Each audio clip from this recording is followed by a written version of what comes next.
बिल्लाहि मिनश्शैतानिर्रजीम बिस्मिल्लाहिर्रहमानिर्रहीम व बिही नस्तईन।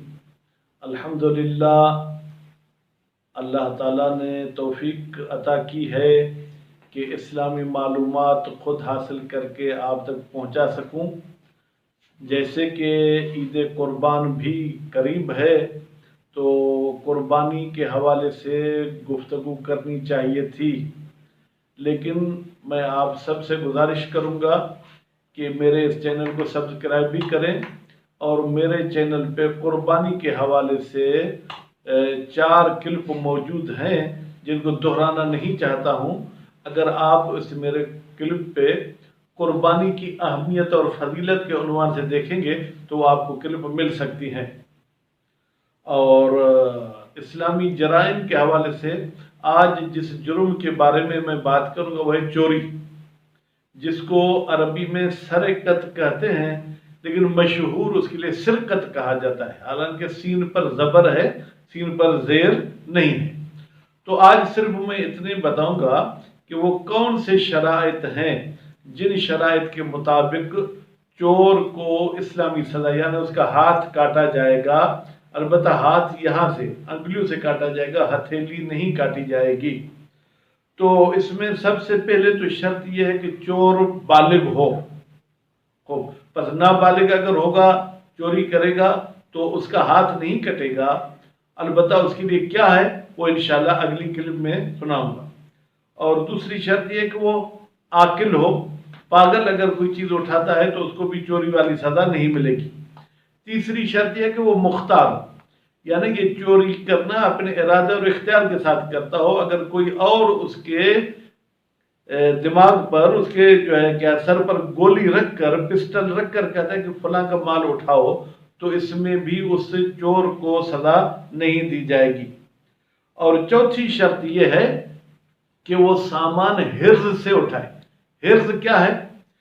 हर सामान के हिफाजत करने के लिए जो जगह मखसूस होती है उसको हिर्ज कहा जाता है। मसलन कपड़े को अलमारी में रखा जाता है, सोने को एक मखसूस पेटी में रखा जाता है, और उसके साथ मसलन जो है क्या है चारपाई को मसलन कमरे में रखा जाता है। और इसी तरीके से जो है क्या है जनाब जान नमाज है उसको एक जगह पे, यानी जिस चीज के संभालने और हिफाजत करने के लिए जो जगह उर्फ में हमारे मुआशरे में मुअय्यन की गई है वो वहां रखी हुई हो, फिर मैं उस मखसूस जगह को या तोड़ूं या चीरूं या फाड़ूं और वो चीज उठा लूं तो फिर ये चोरी है। तो इस सूरत में मुझे वो सजा मिल सकती है। उसके बाद फिर फरमाते हैं कि एक शर्त यह है कि चोर को ये ना हो कि ये मेरी चीज है। कभी मेरी कोई चीज गुम हो जाती है, मेरी वो चीज और आपकी चीज एक जैसी है, तो मैं वो चीज आपकी उठा लेता हूं ये समझते हुए कि ये मेरी है, तो ऐसी सूरत हाल में भी जो है क्या है मुझे सजा नहीं मिलेगी। उसके बाद फरमाते हैं कि चोरी की रकम कितनी हो। आज मैं सिर्फ अरबी लफ्ज आपको बताता हूं, उसकी मजीद वजाहत जो है क्या इंशाल्लाह अगली क्लिप में सुनोगे। दीनार का चौथा हिस्सा। दीनार क्या है? पुराने जमाने में सोने के जो सिक्के होते थे जिन पे मोहर लगी होती थी, जो राइजुल वक्त थे कि उनके साथ मुआमला किया जाए, और रुब ए दीनार यानी 1 दीनार का चौथा हिस्सा। जैसे पुराने जमाने में 1 रुपए के चौथे हिस्से को हम 4 आने कहते थे, तो वो सोने वाले पैसे के जो है क्या है 4 आने चौथा हिस्सा जो है क्या है वो सोने का हो, या सामान कुछ और है लेकिन उसकी कीमत रुबे दीनार के बराबर है, तो फिर उसको उठाए, और वो भी इस तरीके से उठाए कि वो छुपा कर उठाए, किसी को पता न चल सके, मालिक को भी पता न चल सके। और उसके साथ साथ ये है कि वो चोरी करने वाला जो है क्या है वो बाप भी ना हो। अगर बाप अपने बेटे की चोरी भी करेगा तो बाप का भी हाथ नहीं कटेगा।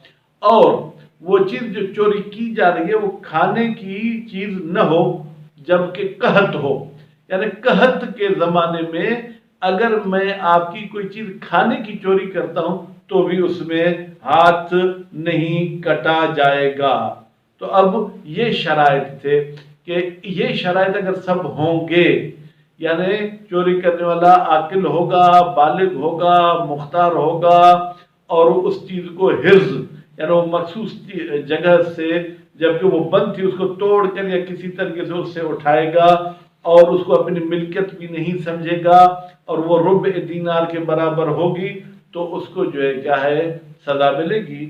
اور چور کی سزا کیا ہے کہ اس کا ہاتھ کٹے گا۔ اب ہاتھ بھی کہاں سے کٹے گا؟ فی الحال مختصر آپ یہ ذہن میں رکھیں کہ انگلیوں سے ہاتھ کٹے گا، ہتھیلی نہیں کٹے گی۔ باقی اس کی مزید وضاحت انشاءاللہ اگلی کلپ میں سناؤں گا۔ امید ہے اللہ تعالی ہمیں اللہ کے حقوق اور بندگان کے حقوق ادا کرنے کی توفیق عنایت فرمائے اور اللہ کی نافرمانی اور بندگان خدا کے اذیت ظلم سے نجات عطا فرمائے۔ والسلام علیکم ورحمۃ اللہ وبرکاتہ۔